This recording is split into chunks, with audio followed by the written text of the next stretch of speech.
Ok, bienvenue dans cette vidéo qui va consister à présenter comment créer des tableaux.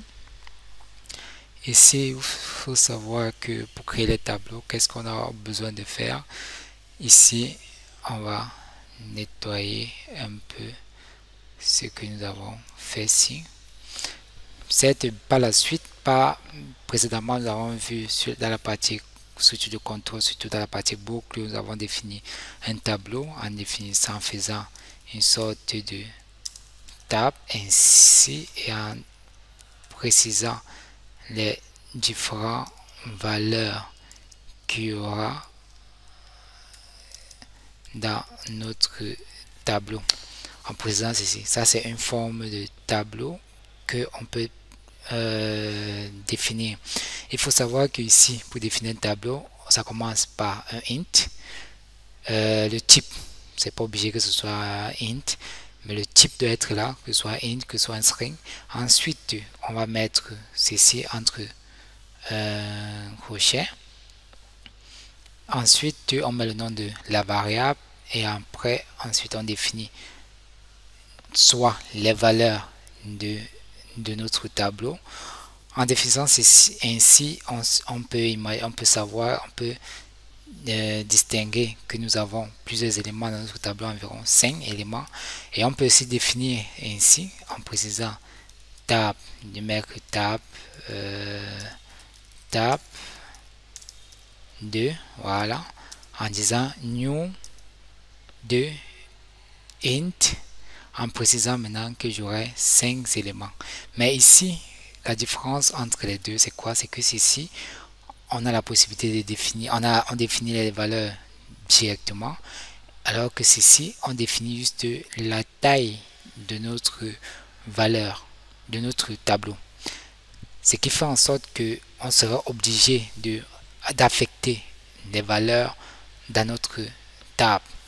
On peut faire un exemple en utilisant une boucle for. Ici, dans ce cas, en utilisant la boucle for, on va faire un exemple en précisant, en prenant les valeurs de table 1 pour mettre les valeurs dans la table 2. Qu'est-ce qu'on va faire?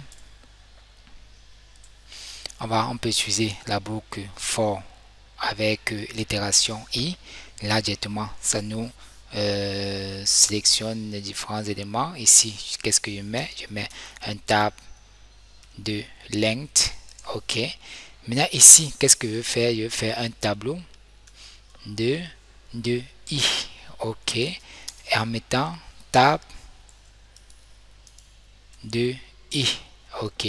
Ce qui va faire en sorte quoi? C'est que ça va prendre les éléments dans la table i à la première position, ça va mettre à la première position dans table 2 et ainsi de suite. OK. Là, on a les différents éléments qu'on a établis. Maintenant, si on va afficher la comparaison pour afficher les différents éléments de la table 2, qu'est-ce qu'on aura? On peut utiliser la boucle for si et ensuite on définit en disant que on va faire un système point out de print de quoi? De tab de i. OK. Maintenant, en faisant ainsi, on aura les éléments par la suite pour savoir quels sont les éléments en question. Là, on exécute nos différents éléments.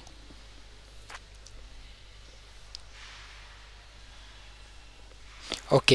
Là, on voit bien que tab 2 a pris les différentes valeurs de A, d'où cette possibilité de pouvoir gérer ainsi de suite de pouvoir affecter les différentes valeurs. Maintenant, il y a une autre possibilité. Si on veut pas utiliser tab simplement. Ce qu'on va faire, on va dire que c'est plutôt tab 2 et ici tab 2. Maintenant ici, qu'est-ce qu'on va prendre comme valeur? On peut prendre des valeurs aléatoires en utilisant quoi? En utilisant la fonction math de la classe math et la fonction random. En utilisant maintenant cela, on voit bien que ça va mettre une valeur ici. Ici, on va dire que mets-moi une valeur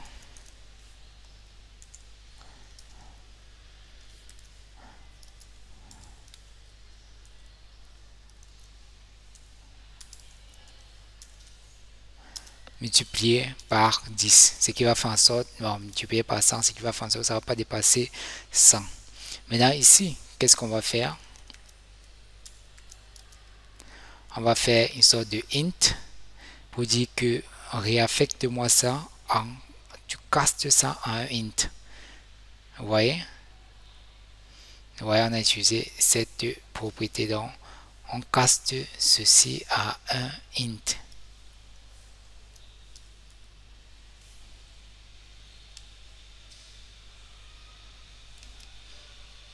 Là, vous pouvez voir, on casse ça à un int.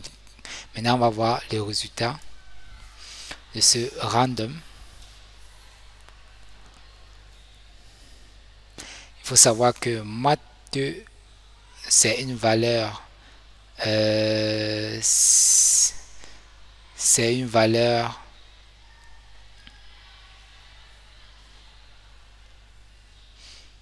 mat2, c'est une valeur, c'est une classe, la table de classe mathématique, et donc il y a plusieurs fonctions qui se trouvent à l'intérieur. Bon, ici, on voit qu'il y a ok, donc ici, comme nous avons utilisé, cela a donné les valeurs 0, 0. Pourquoi? Parce que ici, quand ça faisait un random, ça castait avant de multiplier. Donc, si on veut bien le faire, on va mettre ceci entre parenthèses. Maintenant, ici, en mettant entre parenthèses, on aura les valeurs plus ou moins souhaitées. On aura les valeurs random. Ok, là, on peut voir que cela a affecté les valeurs random sans problème. Donc ici, on a la possibilité de gérer des tableaux selon plusieurs aspects que l'on souhaiterait faire. En ce qui concerne les tableaux en Java. Il y a aussi la possibilité de faire des tableaux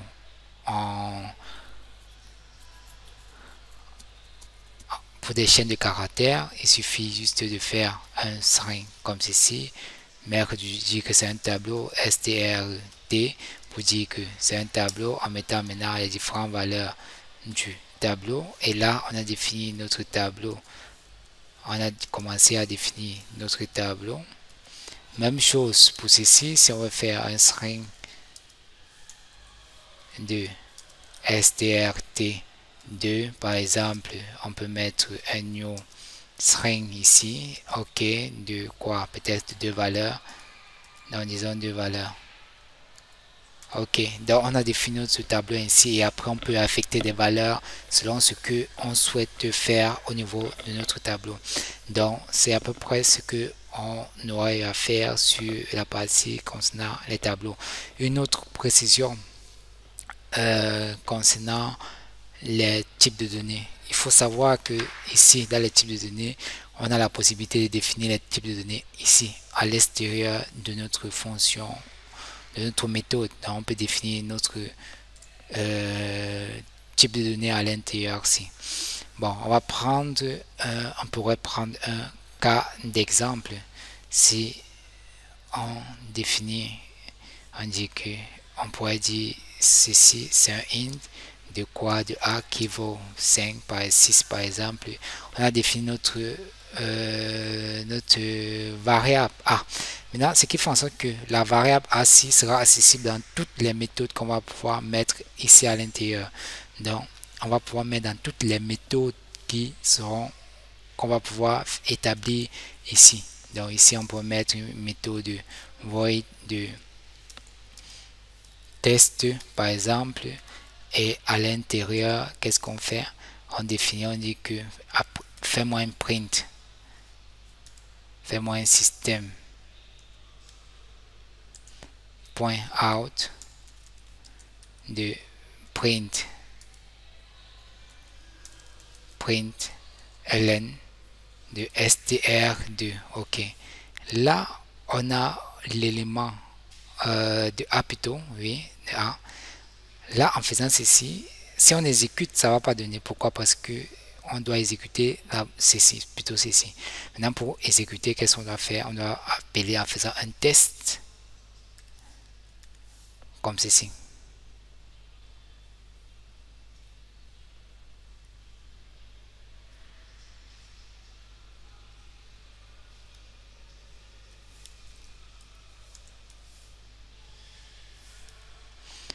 on sera obligé de faire une sorte d'extension. Donc on va extensier d'abord.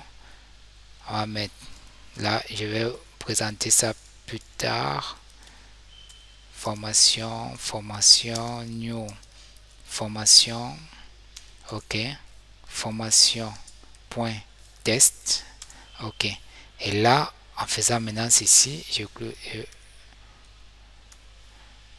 je vais pouvoir y accéder et exécuter mon code sans problème. Et on aura le résultat ici là qui va afficher 6 tout simplement. Vous voyez. Donc, ce qui fait en sorte que quand on met à l'extérieur des méthodes, c'est accessible dans toutes les méthodes de notre classe. Ok. Maintenant, on va voir par la suite avec la programmation orientée objet.